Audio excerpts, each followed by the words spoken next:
කොහොමද ඔයාලට යාළුවෝ මේක බොහොම කෙටි වීඩියෝ එකක්. ඉතින් මුළු වීඩියෝ එකම බලනවා නම් ඔයාලට හොඳයි. දන්න දේවල් උනත් ඒවා නැවත මතක් කරගන්නත් මේ වීඩියෝ එක මම හිතනවා උදව්වක් වෙයි කියලා. අනික ඉදිරියේදී මම මේ වීඩියෝ එක වගේම මේට අදාළ වීඩියෝස් කීපයක් ගේන්න බලාපොරොත්තු වෙනවා. අපිත් එක්ක ඒ නිසා දිගටම රැඳිලා ඉන්න. සබ්ස්ක්‍රයිබ් කරලා නැත්නම් දැන් සබ්ස්ක්‍රයිබ් කරන්න. වෙනස්ම වීඩියෝ එකක් තමයි මම අද අරගෙන ඇවිල්ලා තියෙන්නේ. අපේ වටිනා කියන දේවල් ආරක්ෂා කරගන්න එක අපේ ලොකුම දෙයක් නේද? මම හිතන්නේ අපේ හැමෝටම වටිනා කියන දේවල් තියෙනවා. ඒක බඩුවක් වෙන්න පුළුවන්, හුඟක් જાතියකට අයිති වෙන්න පුළුවන්.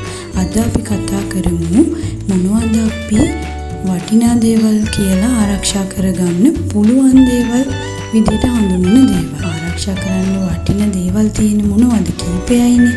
සල්ලි, එතකොට රත්තරන් බඩු කීපයක් තියෙන්න පුළුවන්, මුතුමැණික්. ඒ වගේම දැන් මිල අධික ඉලෙක්ට්‍රොනික උපකරණත් තියෙනවා. ඒවත් අපිට හුඟක් වටිනවා. ඒ වගේම අපි ජීවත් වෙන ගෙදර ඔප්පුව සමහරට වෙන ඉඩමක් වෙන්න පුළුවන්. ආර්ථික වශයෙන් අපිට ලාභයක් ගෙනත් දෙන ඉඩමක ඔප්පුවක් වෙන්න පුළුවන්.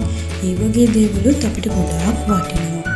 ඉතින් අපි බලමු මේ දේවල් කොහොමද අපි ආරක්ෂා කරගන්නේ කියලා. කෙටියෙන් මම දන්න දේවල් ඔයගලන්ට කියන්න. අපිට පුළුවන් සේෆ් එකක් පාවිච්චි කරන්න. සේෆ් එකට එතකොට අපිට ඒකට පාස්වර්ඩ් එකක් දාන්න පුළුවන්. ඒක කාටවත් දැනගන්නේ නැති වෙන විදිහට අපහසු පාස්වර්ඩ් එකක් වෙන්න ඕනේ. මේවට යතුරු තියෙනවා. සමහර ඒ වගේ අංක ඔබලා තමයි ඒකට ඇතුළට යන්න ඕනේ. එතකොට සමහර විට හොරෙක් ආවොත් එයාට උනත් අපි ගෙදර නැති වෙලාවක මේක ඇතුළට ගිහින් ඒකේ තියෙන බඩු ගෙනියන්න ක්‍රමයක් නැහැ. හුඟක් විට එහෙම දෙයක් තියෙනවා.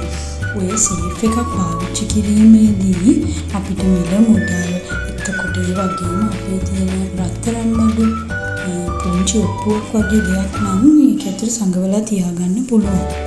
හැබැයි කිසිම වෙලාවක ඉක්මනට හඳුනා ගන්න පහසු තැන්වල මේසයක් උඩ, මේසය යට, සමහර විට කොට්ටේ යට, එතකොට ඒ වගේ ඇඳ යට වගේ තැනක අපේ රත්තරන් බඩු සැඟවීම නම් කරන්න හොඳ නැහැ. සල්ලි සැඟවීම, ඒ වගේ දේවල් කරන්න හොඳ නැහැ. මොකද ඒවා ඉක්මනින්ම හොරෙක් වෙන කවුරු පුද්ගලයෙක් පිටින් ආවොත් එයාට ඉක්මනට ඒක දැක ගන්න පුළුවන්. සමහර අයට ඒව දැක්කත් ආස හිතිලා පස්සේ ඇවිල්ලා ඒක ගන්න හිතන විදිහේ සිතුවිලි පහළ වෙන්නත් පුළුවන්.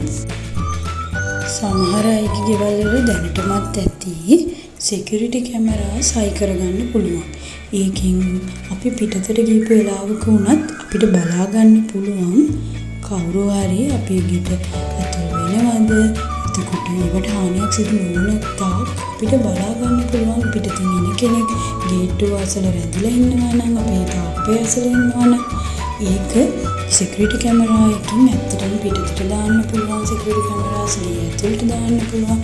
ඒ නිසා අපිට හොඳින් දැක ගන්න පුළුවන් කවුරු හරි කෙනෙක් රැඳී ඉන්නවා. අපිට මතක හිටින්නේ නැත්තම් අපි ළඟ තියෙන බඩුවල ෆොටෝ එකක් අරගෙන තියාගන්න පුළුවන්. සමහර විට අපි යොදා ගන්න අපේ මුරපදේ, කියන්නේ පාස්වර්ඩ්, ඒවා ශක්තිමත් ඒවා යොදන්න ඕනේ. නැත්තම් හදිසියේවත් කෙනෙක් ඇවිල්ලා 1 2 3 කියලා ගහපු ගමන් ඒක ඇතුළට යන්න පුළුවන් නම්, අපේ ෆෝන් එක ඇතුළට යන්න පුළුවන් නම් ඒකෙන් අපිට වැඩක් වෙන්නේ නැහැ. කිසිම වෙලාවක තමන්ගේ සල්ලි එකම තැන තියාගන්න හොඳ නැහැ. පර්ස් එකේ තියාගෙන ඉන්නවා, කොට්ටේ තියාගෙන ඉන්න එහෙම නෙවෙයි. බැංකුවලත් බැංකු කීපයක ආයෝජනය කරන්න පුළුවන්. සමහර විට අපිට තැන්පත් කරන්න පුළුවන්. ෆිනෑන්ස් කම්පැනි වගේ තව දෙයක අපිට ඒකෙන් සමහරට වෙනම ලාභයක් ගන්නත් පුළුවන්. ඉඩමක් මිලදී ගන්න පුළුවන්. ඒ වගේ දේවල් කීපයකට යොදවන එක ගොඩාක් වැදගත්. අපේ කාඩ් පත්‍රය කියන්නේ අපිට තියෙනවා ඩෙබිට් කාඩ් කියයි, ක්‍රෙඩිට් කාඩ්, වීසා කාඩ්.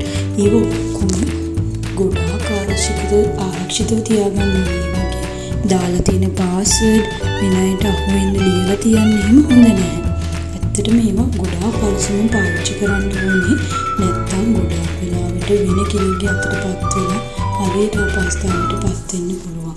ඉතින් මම මේ වීඩියෝ එකකින් බැලුවේ පුංචි දෙයක් ඔයාලට මතක් කරලා දෙන්න විතරයි. මම ඉදිරියේදීත් මේවට අදාළ තවත් දේවල් ඕගොල්ලන්ට අරගෙන එන්නම්. ඉතින් එහෙනම් තවත් වීඩියෝ එකකින් හම්බෙමු. බොහොම ස්තුතියි අපිත් එක්ක රැඳිලා ඉන්නවට. විවිධ වීඩියෝස් ගෙනල්ලා අපි හැමෝම දැනුවත් වෙමු. සතුටින් පරිස්සමින් ඉන්න ඕගොල්ලෝ